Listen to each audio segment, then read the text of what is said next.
Promotion of core Igbo values. Let us give him maximum support for the task ahead. A beautiful good evening to you and glad to have you join us on the news tonight. My name is Maureen Stone Enujoke. The Anambra International Passenger and Cargo Airport has been named after Anambra-born father of African literature, Professor Chinua Achebe. The airport will now be known as Chinua Achebe International Passenger and Cargo Airport, Umueri. Government House correspondent Jikabana has the details.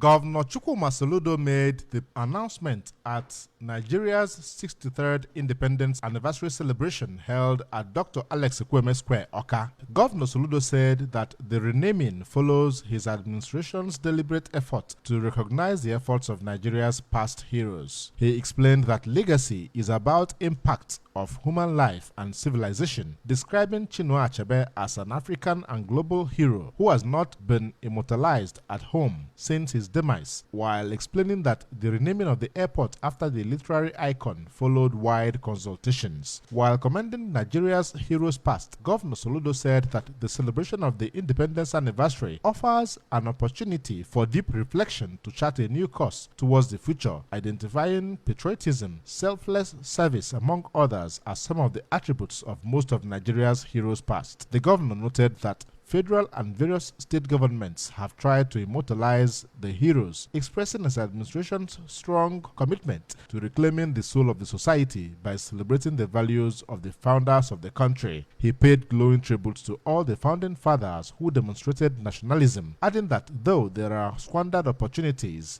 the future holds great potential. The governor stated that the new administration of President Bola Tinubu is faced with a lot of challenges and called for patience. About 109 years ago, this country, Nigeria, was stitched together by the United Kingdom under Lord Lugard. Some 63 years today, we gained independence. Since then, our journey to nationhood has been a checkered one. No country or nation is a perfect one. Every nation continues to struggle in its march to a more perfect union. Today is a day of deep reflection on our journey so far and to refine our gaze onto the future. But that future may indeed benefit immensely from the lessons from our heroes past. Their patriotism, nationalism, selfless service, vision and actions to build a great nation. Today, I want to specially pay my tributes to all our heroes past. May their labor never be in vain. We will never forget, and we will never celebrate them enough. Also speaking, the Speaker of the Anambra State House of Assembly, Right Honorable Somtochukwu Udeze, expressed optimism that the country will continue to grow in all aspects in the coming years, just as he described Governor Soludo as a man committed to leadership in the true sense of it. What I take out from Mr. Governor's speech, that I saw a man that is determined to change not just infrastructural architecture of the state, but in order to strengthen human dignity that will promote more and more peaceful Anambra and more development. That's what I pick up on. And I encourage Mr. Governor not to relent to pursue his dream for our state. Chief Judge of Anambra State, Justice Onochie Anyachebelo, members of the State Executive Council, the State Assembly, service commanders, traditional rulers, among others, attended the event. Earlier, the governor inspected the parade mounted by the Nigeria Police. The event featured calisthenics and march past by select schools in the state. From Dr. Alex Ekwueme Square, Awka, Ejike Abana, ABS News. Governor Chukwuma Soludo of Anambra State has expressed strong confidence in the ability of the southeastern Nigeria to assemble the wealth of ideas and resources to pull the region back to its old glory. The governor, who stated this during this year's Igbo Day, brought together by Ohaneze Ndi Igbo worldwide, emphasized that it is achievable using the force of unity. We have the details. The event, which was held at Michael Okpara Square, Enugu, had the theme Igbo Kunye. The governor, who revealed that the Southeast governors are strongly behind the Apex Igbo organization under Senator Emmanuel Iwanyanwu, called on Ndi Igbo, irrespective of political affiliations, to rally around the leadership to advance the region. The governor recalled the glory days of the region during the days of the likes of Dr. Nnamdi Azikiwe, Dr. Michael Okpara, Chief Chukwuemeka Odumegwu, Akano Ibiam, among others, tasking Ohaneze Ndi Igbo on leading the way towards developing a comprehensive, progressive roadmap for the region that has the potential to usher in a new lease of life into the region. While appreciating Ohaneze for the gathering, Governor Soludo admonished Ndi Igbo to remain optimistic of a brighter future in the areas of security and other sectors, which he explained will continue to improve with time. The Southeast, I need a long-term perspective plan. I will coincidentally, Ohaneze, you have a role to play. With the help of Ohaneze, with the help of our professionals, and your relationship, For the Enugu State Governor Peter Mba, the Igbo cultural heritage should be preserved as a way of maintaining the Igbo identity, stressing that it has the capacity of becoming a revenue earner if well harnessed. The advantage of the Southeast state as a single unit was muted. And here again today we're calling on us that it is extremely important that we see the Southeast as a single unit, key to take advantage, to form a common market, and have entities, corporations, networks that allows us to take advantage of huge investments. Mr. Francis Nwifuru, represented by his deputy, Princess Patricia Obila, believes that the newfound unity among the Southeast governors will no doubt enthrone a more prosperous region. On his part, the President General of Ohaneze Ndi Igbo Worldwide, Chief Iwanyanwu, enumerated the prospects replete in Igbo land, expressing the determination of the leadership of Ohaneze Ndi Igbo to bridge the gap and use the God-given potential to make the region a choice destination. Chief Iwanyanwu added that the association is willing to aid the Ohaneze Business Council to harness partners for the mining of coal, pointing out that having concluded a study on limestone, the region has enough raw materials to produce cement on a very large scale. I want to let you know that today, Igbos will, for the first time, honor their heroes, men and women who made sacrifices to raise our name to a very high point. Within the next 1 year or two, there will be a world headquarters of Ohaneze Ndi Igbo here in Enugu. The event, which witnessed cultural displays, attracted notable sons and daughters of Igbo extraction from all walks of life. A total of 7,150 women in Anambra State have undergone cervical cancer screening as the state government has kicked off the second phase of the exercise. The Anambra State Reproductive Health Coordinator, Dr. Ujoke Okoye, disclosed this during the training of new health workers that will participate in the exercise. Chibuzo Okoye has the details. According to Dr. Okoye, last year, the wife of the governor of Anambra State, Mrs. Nonye Soludo, who is a cervical cancer champion, facilitated the free screening and treatment of women in the state with a target of 5,000, and that within 6 months, they had screened 7,150 women, with 121 of them as cervical cancer suspects and are currently undergoing treatments. She noted that as a result of the success of the first phase of the exercise, Governor Chukwuma Soludo approved for the second phase in order to capture more women and thereby expanding their screening facilities from initial 25 to 45, which necessitated the training of the health workers in the new facilities for them to be equipped with all they need to know about the disease for a seamless job to be done. You know, last year, the First Lady, who is the cervical cancer champion, introduced the cervical cancer screening and treatment in the states for a period of 6 months. We had a target of 5,000. So in the first phase, we were able to screen 7,150 women. We're still looking at another 5,000, screening another 5,000. Even though we reached beyond our target, where we've charged them to screen another 5,000 women in this second phase.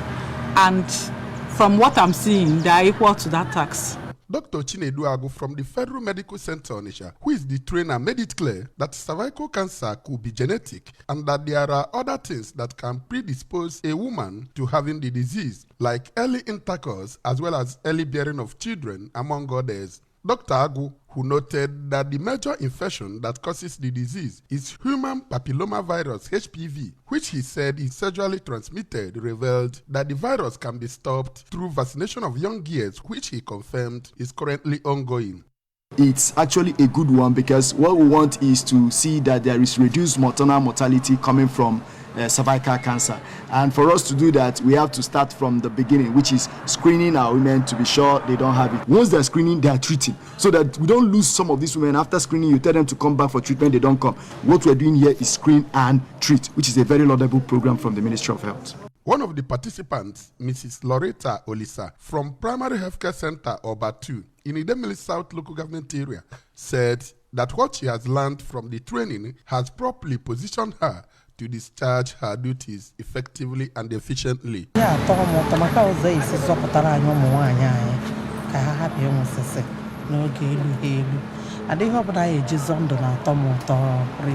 In Oka, this is Chibuzo Koye for ABS News. Vice Chairman of Oxfordshire Chewell District Council, Dr. Chukwudi Okeke, has embarked on a journey of love and commitment as they tie the knot with his beloved, Dr. Sandra Izevekai. The union was celebrated recently at the Holy Cross Cathedral, located in the ancient city of Benin, Edo State. The report. The Holy Cross Cathedral bore witness to the culmination of their love as family, friends, and well-wishers gathered to celebrate their union. Draped in elegance, the couple exchanged vows that spoke of a shared journey filled with love, respect, and mutual admiration. According to the groom, who hails from Amokbala community in Orumba North local government area of Anambra State, their love tale began on distant shores as destiny orchestrated their meeting in the United Kingdom. He explained that his wife, Dr. Sandra Izevekai, a native of Akeivu in Owan East local government area of Edo State, is a medical doctor who had ventured across borders to pursue her career, and it was in the heart of the UK that their path converged, igniting a flame that culminated the union. According to the couple, their love story reached a significant milestone earlier this year when the groom proposed to the bride at Evely Lock, a place steeped in the rich history of Oxford. Speaking to the press, Dr. Okeke and Dr. Izevekai said their union not only signifies a bond of love but also a partnership in their respective careers and their commitment to serving their community. Emmanuel Chibata for ABS News. President Bola Tinubu has announced a 25,000 naira wage award of low-grade workers in the civil service as part of measures to cushion the impact of the fuel subsidy removal. Tinubu made the pledge as part of his Independence Day broadcast to the nation, where he noted that the salary increase will last for a period of 6 months. Commenting on the crisis facing Nigerians and a proposed indefinite strike by members of the organized labor, Tinubu said he was attuned to the hardships that have come. The president went further to state that reform may be painful, but is what greatness and the future requires, adding that there is no joy in seeing the people of the nation shoulder burdens that should have been shared years ago. He disclosed that his administration has embarked on several public sector reforms to stabilize the economy, including direct fiscal and monetary policy to fight inflation, encourage production, ensure the security of lives and property, and lend more support to the poor and the vulnerable. The U.S. government has avoided a federal shutdown after both House and Senate agreed on a short-term funding deal. A bill ensuring funding until 17 November received overwhelming support and was signed into law by President Joe Biden minutes before a deadline. However, it was stripped of any new aid for Ukraine for its war against Russia, a key Democrats' demand. Republican House Speaker Kevin McCarthy submitted the bill in defiance of hardliners in his own party. A government shutdown which would place tens of thousands of federal employees on furlough without pay and suspend various government services was slated to begin today, Sunday. But in a dramatic turnaround on Saturday afternoon, Mr. McCarthy decided to put to a vote the temporary funding measure that would keep the government, which contains funding for natural disasters but makes no major concessions on spending levels, a key demand of the Republicans controlling the lower house. A majority of lawmakers were keen to avert a shutdown, and the bill was backed by more Democrats than Republicans, with as many as 90 House Republicans voting against it. The move was a blow to a small group of right-wing Republicans who have held up negotiations in the chamber with unyielding demands for spending cuts and no new aid for Ukraine. There was testimonies of a life was spent in humility, service to humanity, and worship of God during the burial of Lady Justina Okafor at Umunnachi, Dunukofia local government area of Anambra State. The funeral mass was held at St. Gabriel's Catholic Church, Umunnachi, which attracted people from far and near who came to pay their last respects to the departed. Kenechukwu Chukwudi filed the report taken from our studio. In a homily, one of the presiding priests, Reverend Father Gabriel Anochilonye, thanked God for the life of Lady Justina, noting that though death is painful, Christians has been admonished to give thanks in all situations. Reverend Father Anochilonye emphasized that there is life after death and Christians should be mindful of the life they live, which should be centered on God's teachings.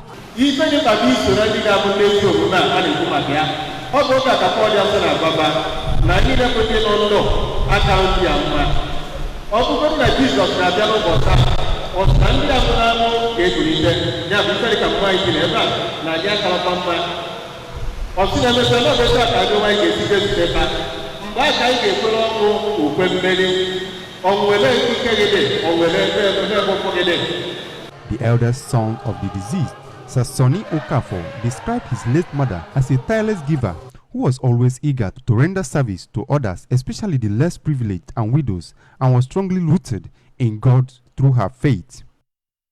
Also speaking, her second daughter, Mrs. Jane Francis Okoye, said that she learned giving as a virtue from her mother and also gave attention to people while being less critical of them. My mom lived a very purposeful life. She lived her life helping the poor, helping the widows, helping the orphans. So these are some of the virtues I've learned from her. And my mom also believed that if you help the poor, if you give to the less privileged, that God will always reward you.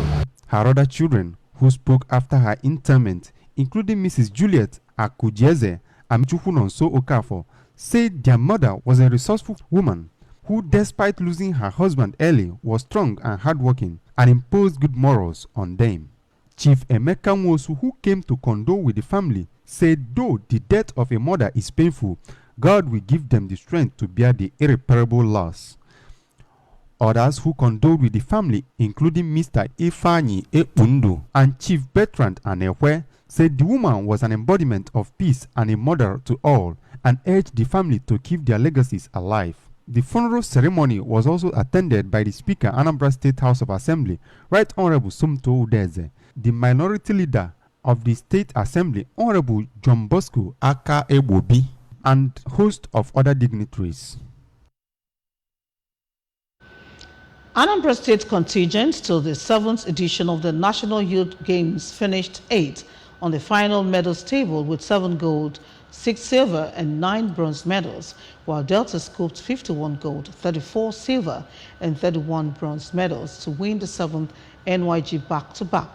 In rounding off an exciting and fulfilling 10-day sports program, Lucy Chiamaka Nwankwo of Team Anambra on Saturday, 30th September 2023, won the 100 meters race final, finishing in a time of 12.28 seconds for this coveted gold medal. As the fastest under-15 girl at the Games, Lucy Nwankwo edged out another Anambra sensation, Chigozie Rosemary Nwankwo, who returned second in a time of 12.33 seconds, ahead of Favor Sunday of Delta, who came third in the 100-meter event with 12.70 seconds. Hidato Lucy Chiamaka Nwankwo led the quartet of Oluebube Ezechukwu, Adeze Eze and Chigozie Nwankwo to win gold on Friday in the 4x100 meters relay final for the girls. The 7th NYG, which concluded on Saturday, 30th September 2023, saw Anambra winning a total of 22 medals comprising of 7 gold, 6 silver and 9 bronze to surpass her last record of 2 gold, 9 silver and 3 bronze medals achieved during the 6th edition of the Games held at the University of Ilorin, Kwara State. Remember that you can follow news and programs on ABS from many parts of the world by liking our Facebook page, follow us at Anambra Broadcasting Service, subscribe to our YouTube at ABS Television Oka, Twitter at ABS Radio TV, and on Instagram at ABS Radio TV. You can also log on to our website at www.absradiotv.com. And now a recap of the main points. Governor Soludo has named Anambra International Passenger and Cargo Airport after Chinua Achebe. Over several thousand women has benefited from Anambra State government free cervical cancer screening. President Tinubu has announced 25,000 naira salary increase to low-grade civil servants. And on the foreign scene, U.S. Congress has prevented government shutdown in last-minute deal. To end the news, the special message again. Governor Chukwuma Soludo has come for a total turnaround maintenance of the Anambra State economy and promotion of core Igbo values. Let us give him maximum support for the task ahead. And that was it on the news for tonight. Thank you so very much for watching. My name is Maureen Stone Enujoki. Good night and happy birthday, happy anniversary to Nigeria.